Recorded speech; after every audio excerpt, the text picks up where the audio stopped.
Comprei esse kitzinho aqui na Black Friday da Barba de Respeito.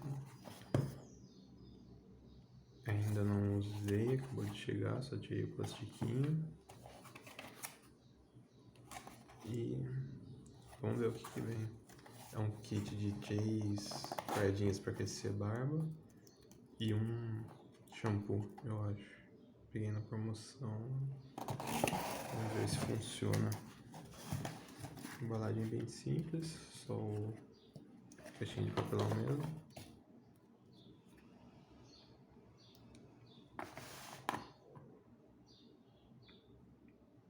Shampoo de barba.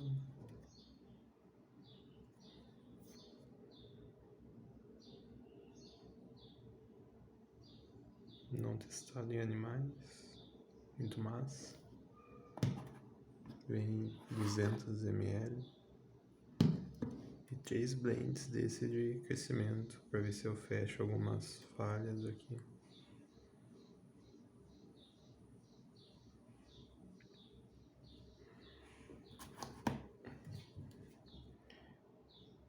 Crescimento saudável, fortalecimento dos fios.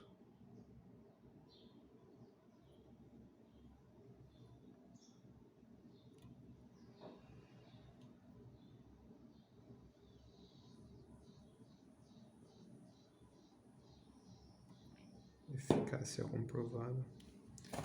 Bom, é isso, vem pouquinha coisa, vem bem simples a caixa.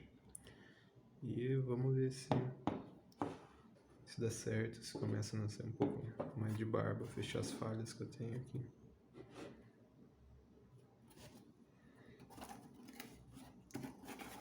Daqui 3 meses, quando acabar o kit, eu posto um vídeo se deu certo ou não.